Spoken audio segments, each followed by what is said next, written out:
Pada tahun 1331 Masehi, terjadi sebuah peristiwa epik yang mengubah jalannya sejarah di Jawa Timur. Pemberontakan Sadeng melawan kerajaan Majapahit menjadi aksi pembalasan atas kematian Nambi, menciptakan konfrontasi antara orang Sadeng, Keta, dan pasukan Majapahit yang dipimpin oleh Gajah Mada. Sadeng dan Keta, bersama dengan Lamajang, Lumajang, merupakan wilayah taklukan kerajaan Majapahit. Keberadaan mereka sebagai daerah pelabuhan yang terhubung melalui jalur-jalur sungai membuat ketiganya berperan penting sebagai pusat perdagangan dan pemasok stok pangan bagi Majapahit. Sadeng, terletak di sebelah selatan Probolinggo atau mungkin termasuk wilayah pesisir selatan Jember, memberikan kontribusi signifikan terhadap keberlanjutan kerajaan tersebut. Pendapat yang berbeda mengenai lokasi Sadeng dapat dijelaskan dengan adanya keterkaitan geografis antara Jember, Probolinggo, dan Lumajang, yang semuanya berada di sekitar pantai selatan Jawa Timur. Penting untuk dicatat bahwa keberadaan Keta, seperti yang dicatat dalam Sejarah Birokrasi Pemerintahan Indonesia Dahulu dan Sekarang, karya P.J. Suwarno, 1989, terletak di sekitar Besuki atau wilayah Situbondo di pesisir utara Jawa Timur. Situbondo, yang berada di seberang selatan Pulau Madura, menjadi tempat strategis untuk perdagangan dan interaksi antara berbagai wilayah. Gajah Mada, tokoh terkenal dalam sejarah Majapahit, memiliki peran kunci dalam meredam perlawanan Sadeng dan Keta. Kiprahnya menciptakan lembaran baru dalam sejarah pemerintahan Majapahit, memperkokoh kekuasaan mereka, dan memastikan kelangsungan hubungan dagang dengan wilayah pelabuhan tersebut. Sejarah pemberontakan Sadeng menciptakan narasi yang kompleks dan menarik, mengungkapkan lapisan-lapisan hubungan antara daerah pelabuhan, perdagangan, dan geopolitik pada masa itu. Jejak masa lalu ini menjadi cermin yang mencerminkan kehidupan masyarakat Jawa Timur pada abad ke-14, menampilkan ketegangan, konflik, dan keterkaitan yang mendalam di antara berbagai komunitas. Pada tahun 1316 Masehi, Lamajang menjadi saksi dari peristiwa tragis kematian Nambi, Mahapati pertama Majapahit, 15 tahun sebelum terjadinya pemberontakan yang bergelora oleh Sadeng dan Keta melawan dominasi kerajaan Majapahit yang berpusat di Trowulan, Mojokerto. Menurut catatan Purwadi dalam Sejarah Raja-Raja Jawa, 2007, kematian Nambi menjadi pemberontakan ketiga setelah Ranggalawe pada 1295 dan Lembusora pada tahun 1330 sejak berdirinya Kerajaan Majapahit. Nambi, Mahapati yang ditunjuk langsung oleh Raden Wijaya, sang pendiri kerajaan Hindu-Buddha di tepi Sungai Brantas, meninggalkan jejaknya pada masa pemerintahan Prabu Srijayanagara, tahun 1309 sampai tahun 1328, Raja kedua Majapahit dan putra Raden Wijaya. Tragedi ini, sebagaimana diungkapkan dalam Raka Revolt dalam konflik berdarah di Tanah Jawa, Kisah Para Pemberontak, 2008, terungkap bahwa Nambi, bersama dengan Ranggalawe dan Lembusora, difitnah oleh sosok berpengaruh bernama Dyah Halayuda atau Mahapati. Dyah Halayuda, sepupu Raden Wijaya dan Paman Jayanagara, memiliki ambisi untuk menduduki jabatan Rakrian Pati, sehingga ia merancang fitnah terhadap para pemberontak tersebut. Lempengan Tembaga Sidateka yang bertarikh tahun Saka 1245 atau 1323 Masehi menyebutkan bahwa Mahapati Majapahit seharusnya adalah Dyah Halayuda, bukan Nambi.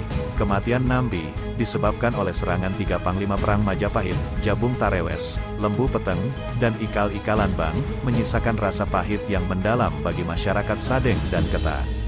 Tragedi Nambi bukan hanya sekadar kisah perang, namun juga narasi kompleks tentang intrik kekuasaan, pengkhianatan, dan dendam yang membentang di balik dinding-dinding kerajaan Majapahit. Jejak masa lalu ini menjadi satu bab dalam sejarah yang merayakan ketahanan dan semangat perlawanan orang-orang Sadeng dan Keta terhadap otoritas yang mereka anggap tidak adil. Pada zaman dahulu, ketika dendam menjadi nyala yang menyala di hati, Sadeng dan Keta menyimpan dendam mendalam terhadap kerajaan Majapahit atas tewasnya Nambi. Nambi, sosok yang mengangkat derajat mereka sebagai prajurit pilihan dalam angkatan perang Majapahit, membawa kehancuran bagi Lamajang yang erat terkait dengan kedua daerah tersebut. Belasan tahun berlalu sejak insiden pemberontakan Nambi, orang-orang Sadeng dan Keta tetap memelihara murka mereka, menunggu saat yang tepat untuk membalaskan dendam. Kesempatan itu muncul ketika pemerintahan Majapahit beralih ke tangan Tribuwana Tunggadewi pada tahun 1328 Masehi. Tribuwana Tunggadewi, adik dari Prabu Jayanagara, yang mengambil alih setelah kematian sang raja, mencoba menyelesaikan perselisihan dengan cara damai. Ia menyadari bahwa orang-orang Sadeng dan Keta pernah menjadi bagian penting dari perjuangan Majapahit dan menginginkan rekonsiliasi. Namun, upaya Gajah Mada yang diutus untuk meredakan konflik tersebut berakhir sia-sia. Rencana damai yang dibawa Gajah Mada teracuni oleh intrik, memicu gerakan pemberontakan Sadeng dan Keta. Ra Kembar, seorang perwira tinggi Majapahit yang melihat Gajah Mada sebagai pesaing, telah memimpin pasukan Majapahit untuk mengepung kedua daerah tersebut sebelum Gajah Mada tiba. Pertikaian antara Gajah Mada dan Ra Kembar menjadi panggung dramatis. Ra Kembar, bersama bawahan-bawahannya yang dahulu terlibat dalam pembunuhan Nambi, melihat Sadeng dan Keta sebagai ancaman yang perlu dihancurkan. Kedua daerah ini bersiap-siap untuk melancarkan pemberontakan, merekrut penduduk sipil untuk menjadi prajurit dalam perjuangan mereka. Dalam upaya meredakan konflik, Tribuwana Tunggadewi memimpin langsung pasukan Majapahit. Meskipun kronologi pemberontakan ini tidak sepenuhnya terungkap, perlawanan Sadeng dan Keta berhasil dipadamkan. Pergolakan ini, meski tidak banyak diketahui rinciannya, membuka jalan bagi Gajah Mada untuk mengukir namanya sebagai Mahapatih yang prestisius dalam sejarah kerajaan Majapahit. Dengan dendam yang terpendam dan kisah konflik yang memanas, pemberontakan Sadeng dan Keta melawan Majapahit menjadi bagian tak terlupakan dari kisah epik masa lalu Jawa Timur.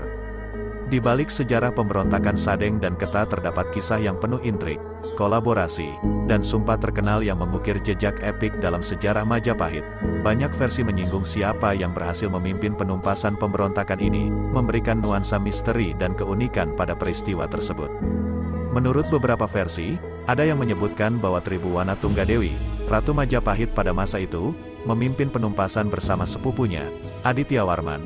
Sebaliknya, ada pula yang mengatakan bahwa kolaborasi Tribuwana Tunggadewi, Gajah Mada, dan Aditya Warman yang berhasil mengakhiri pemberontakan Sadeng. Dr. Purwadi, dalam bukunya, Sejarah Raja-Raja Jawa, mengklaim bahwa yang berhasil menumpas pemberontakan Sadeng adalah Aditya Warman. Dikisahkan bahwa Aditya Warman mengambil peran krusial untuk menyelamatkan reputasi Gajah Mada di hadapan Ratu Tribuwana Tunggadewi dan Arya Tadah. Kejutan ini membuat Sadeng tidak siap menghadapi musuh yang tiba-tiba datang. Dengan Aditya Warman dan pasukannya berhasil menghancurkan pemberontakan dalam waktu singkat. Namun, ada juga versi yang mencatat bahwa pemimpin Sadeng, Tuhan Waruyu, dan Pangeran Pamelekan, memiliki cemeti sakti sehingga pasukan Majapahit ragu untuk menghadapi mereka. Hingga akhirnya, Ratu Tribuwana Tunggadewi turun tangan sendiri untuk menumpas pemberontakan ini. Setelah pemberontakan berhasil dipadamkan, Gajah Mada diangkat sebagai Amangkubumi menggantikan Arya Tadah, sementara Ra Kembar menjadi koordinator kekuatan bersenjata pemukul musuh.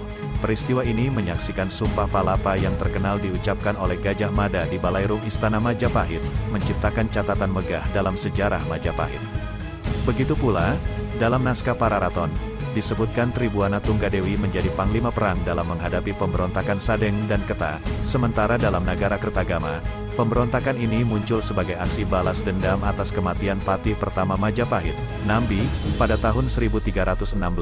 Dengan berbagai versi dan nuansa yang saling bersilangan, pemberontakan Sadeng dan Keta menjadi cerita yang penuh warna dalam sejarah Majapahit, menciptakan epik yang tak terlupakan.